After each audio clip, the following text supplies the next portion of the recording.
Terima kasih pemirsa, Anda masih bersama kami dalam Berita Papua. Bagi Anda yang baru bergabung, kami akan sajikan kembali 3 berita utama hari ini.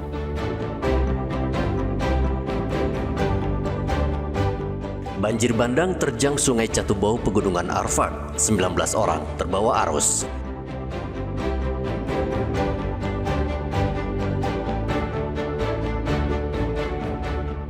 Sebelas tahun melarikan diri, terpidana korupsi KPU Lanijaya akhirnya diringkus oleh Kejaksaan.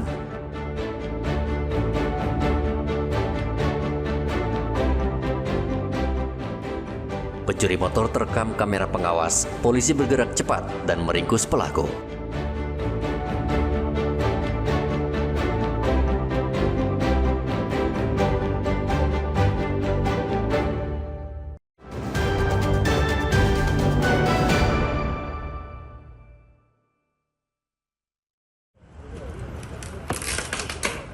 Kejaksaan Negeri Jayapura kembali memusnahkan barang bukti dari 173 perkara tindak pidana yang sudah berkekuatan hukum tetap. Pemusnahan dilakukan di halaman kantor Kejaksaan Negeri Jayapura pada hari Senin. Dalam pemusnahan, diantaranya 67 perkara narkotika dan 106 perkara keamanan negara dan ketertiban umum. Barang bukti yang dimusnahkan antara lain narkoba jenis sabu-sabu seberat 6,7 gram, kosmetik, pakaian, dan alat tajam. Pemusnahan barang bukti itu dilakukan dengan cara dibakar di tungku khusus untuk pemusnahan limbah medis. Sedangkan untuk barang bukti narkoba jenis sabu-sabu dilarutkan ke dalam air. Kepala Kejaksaan Negeri Jayapura, Stanley Yos Bukara, mengatakan pemusnahan ini dilakukan untuk menghindari adanya penyalahgunaan barang bukti oleh oknum petugas. Melakukan pemusnahan barang bukti perkara tindak pidana umum yang sudah inkrah. Kenapa kita lakukan ini? Selain tujuannya apa? Selain barang budak itu sudah tidak mampu, dan juga tentu kesehatan daripada karyawan di sini, karena ada barang-barang yang berbahaya kan. Jadi hari ini kita lakukan pemusnahan, dan juga ada sampel-sampel narkoba, cuma sampel semua sudah kita musnahkan. Dan kalau kosmetik tadi kita undang juga Pak Kabalai POM, dan beliau juga saya mintakan untuk memberikan edukasi kepada ibu-ibu dan nona-nona yang suka pakai kosmetik kan. Jangan sampai mereka salah menggunakan dengan sembarangan.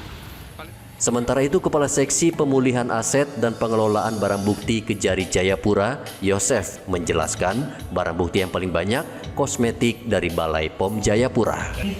Perkara tahun 2024 kemarin, ya, temuan dari Balai POM Jayapura bahwa memang ada penjualan kosmetik tanpa izin. Diizin dari Badan POM Jayapura. Ini pemusnahan ini dari periode kapan? Perkara 2024 sama sampai terakhir ini. 2004 bulan apa, Pak? Dari Oktober. Oktober sampai sekarang ya. Pemusnahan barang bukti ini bagian dari upaya kejaksaan dalam menegakkan hukum segala bentuk kejahatan, serta memastikan barang bukti berbahaya tidak disalahgunakan atau kembali beredar di masyarakat setempat. Dari Kota Jayapura, Papua, Hendra melaporkan.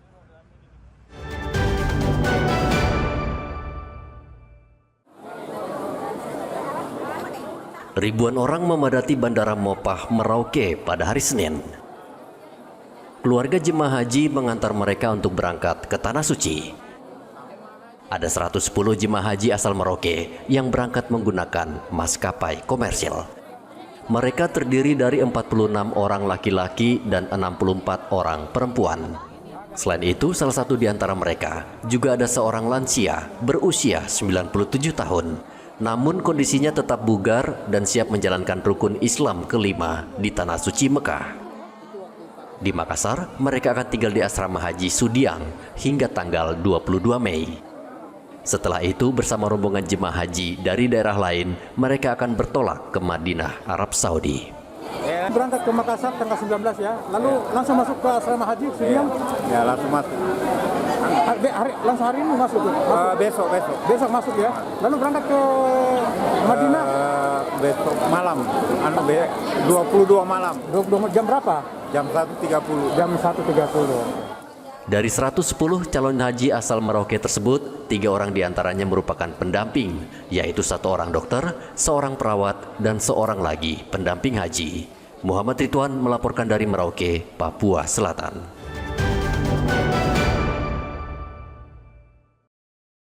Umat Katolik kini memiliki pemimpin baru. Sri Paus Leo ke-14 resmi dinobatkan sebagai pemimpin Gereja Katolik dan Kepala Negara Vatikan pada hari Minggu. Ia menggantikan Sri Paus Fransiskus yang wafat pada 21 April 2025. Paus Leo ke-14 atau yang bernama lahir Robert Francis Prevost berasal dari Amerika Serikat. Ia menjadi paus ke-267 dan akan memimpin lebih dari 1,5 miliar umat Katolik di seluruh dunia. Di Merauke, Papua Selatan, umat Katolik menyambut dengan sukacita kehadiran Sri Paus yang baru. Mereka berharap pemimpin baru Gereja Katolik ini dapat membawa pesan damai di tengah konflik dan peperangan yang masih terjadi di berbagai belahan dunia. Karena dilantiknya Paus yang baru ini, kami sebagai masyarakat dunia menghimbau agar dapat menjadi fasilitator atau Mediator ya. Mediator mediasi perdamaian dunia begitu. Memang saat ini cukup riskan ya dengan perang. Oh iya, apalagi sudah banyak korban. Jadi kita mohon supaya bisa dihentikan begitu. Kami mengapresiasi atas pelantikan Uskup Paus yang baru. Kami khusus di wilayah selatan horizontal, konflik antar agama itu tidak pernah ada.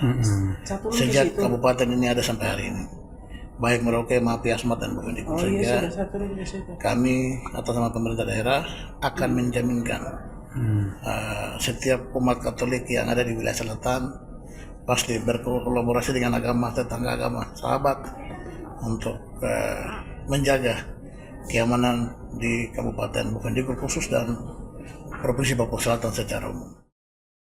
Sri Paus Leo ke-14 diharapkan mampu meneruskan semangat kepemimpinan pendahulunya dalam menyuarakan kasih, keadilan, dan perdamaian dunia. Muhammad Ridwan melaporkan dari Merauke, Papua Selatan.